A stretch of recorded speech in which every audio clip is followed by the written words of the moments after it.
welcome back. Thank you for joining me tonight. This is going to be a general reading for Cancer, Sun, Moon, and Rising positions for May the 1st to the 15th, 2021. Okay, so let's see what the first half of May is going to be guiding our Cancers towards. What are the messages for Cancers, Sun, Moon, and Rising for May 1 to May 15? Thank you. Okay. All right. So right away, what I can see here for you, my Cancer friends, is that you're about to have a sudden sort of need to want to develop the tasks of your ordinary life. So you sort of want to be tapping into, what are the needs that you have every day? How are your finances? How is your health? Are you getting enough sleep? Are you eating?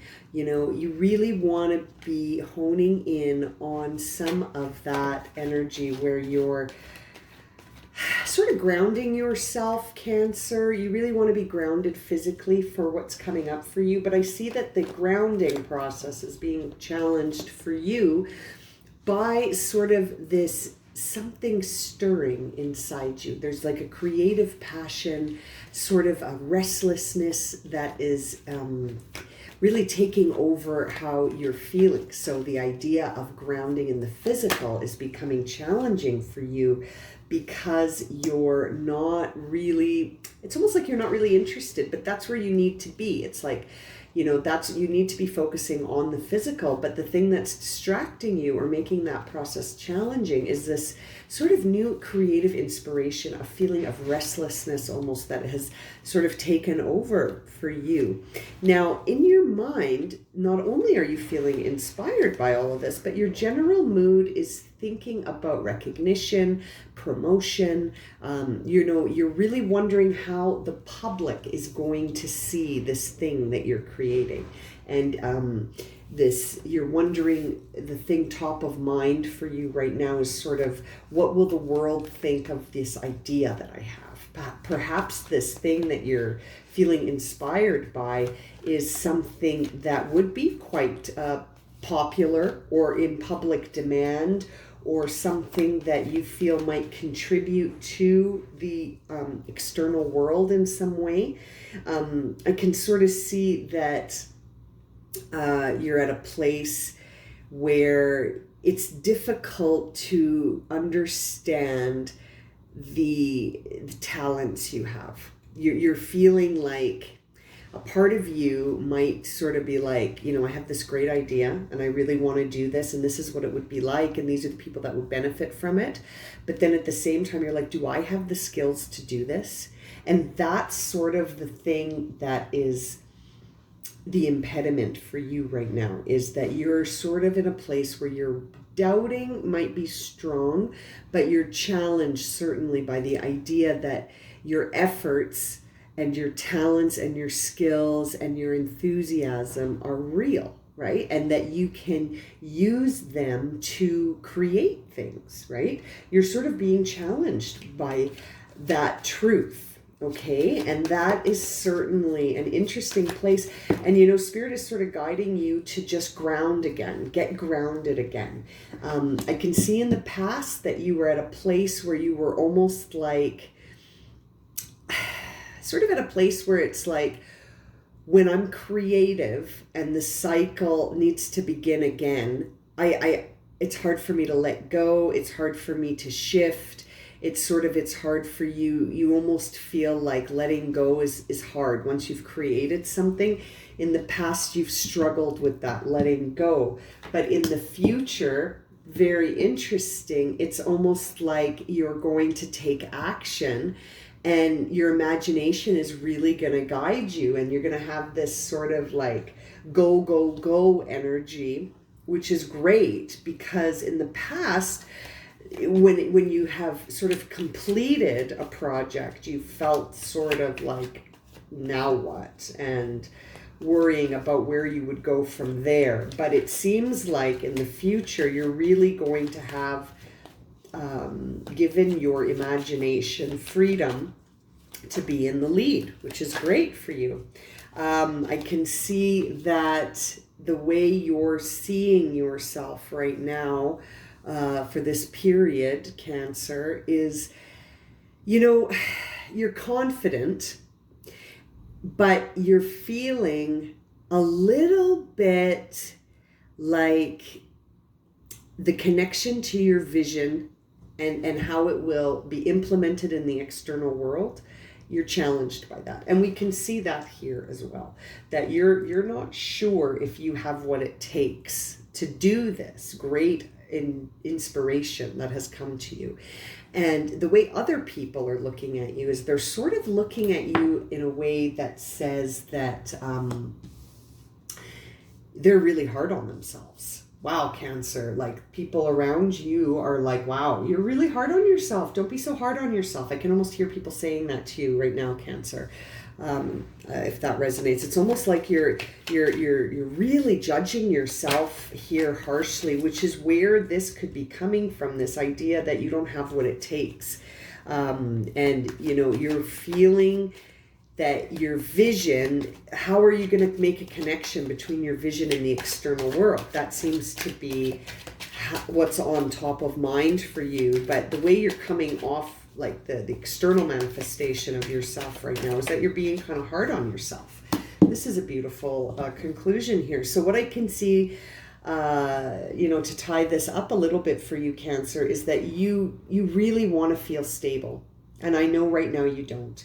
Right now you sort of feel like you need to start over. Like this grounding that you're being asked to do almost feels to you like maybe you're starting over doing something, and you're like, it feels unfamiliar. And so you're being guided to take steps to comfort yourself in the tasks of every day during the shift into something unfamiliar, because you can keep some of those things stable, right? Like, you can set a time that you wake up in the morning. You can set out your morning routine. You can set out a lot of things you have control over, right?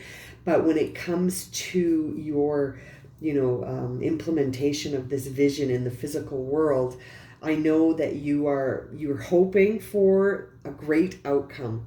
But you're also afraid you're not going to get it, right? You're really hoping that this turns into something as big as you see that it could be. But there's a part of you that's not only, you're hopeful that it will turn out that way, but you're also really afraid that it won't. And if it doesn't, you've almost attached meaning to that, to say that means, something about who you are in the physical world, your identity, your sense of security. So you're really concerned about security right now. You're not really seeing your full skill set for what it is. And, your outer manifestation is that you're being too hard on yourself. And you have had a hard time in the past of letting go of things once they come to a conclusion. But I see that in the future, you are going to go for it. You're going to go for it. And, you're going to find a way, even though right now you're not seeing the connection between the dots. You're not sure how you're going to connect these dots to push it into the physical world. But it looks like you're going to make some efforts towards this during this period between May 1st and the 15th. Now, your outcome for this is beautiful. It's the Two of Cups. So that really says a true new beginning. It really says that there is going to be this like equilibrium, maybe this new business, maybe this new inspiration is really going to take off the ground. It could be a partnership. It could be a reconciliation. But, in the tone of this reading, I would suggest that the Two of Cups as your outcome really solidifies the idea that whatever it is that you're trying to get off the ground here, you're going to be successful. You're going to have a new beginning, the one that you desire in your emotions, right? The emotional outcome that you're hoping for, I think, is going to begin once you sort of ground down a bit and manage some of those thoughts. I'm just pulling some oracle cards here. Yeah, keep it clean. is the first one that pops out for you here, Cancer. Keep it clean. Make sure what's going on in your mind is helpful, because the outer manifestation of yourself is that you're being way too hard on yourself. So you need to check that, because you got to clean it up a little bit. Clean it up, keep it clean. You don't want to have a process where you're holding yourself back. Regeneration, you are starting over. You're starting something new, a new phase of your life that is very soul-based, very passionate, very expressive, very inspired, very creative, something that you're wanting to do. Coming to the edge. Really suggests that this is a time where you're going to need to go into the unfamiliar, and you're being guided to do that by grounding into this new sense of what the day holds for you, like this new structure of your day, because it's changing. You're regenerating. You're going into a new phase here. So you want to clean it up. You want to clean up what you're thinking about. You want to clean up your day a bit. If you're finding that you're procrastinating, or you're spending too much time daydreaming and not enough time action based, right? Sometimes we can do that. Sometimes we can get into loops in our minds where we're thinking to ourselves, that I don't know how to connect these dots. How am I going to be prosperous if I don't know how to connect these dots? How am I going to generate change? How am I going to do this? How am I going to evolve and develop, right? But you will. You will, you need, sorry, there's so much smoke from the incense. You need to really get your mind clear by grounding, right? By establishing a set of guidelines for yourself that are like daily rituals, daily routines, because it looks like you are embarking on a very new path here for yourself, and it's coming from something that was something you imagined, something that was inspiring to you. That's lovely. Okay, I think I'm going to leave it at that. Thank you for joining me, Cancer. I hope that this reading has resonated for you. If it has, and you would like a personal reading, my email is in the description below. Okay, thank you for joining me tonight, and we'll see you again real soon for some more readings. Okay, take care.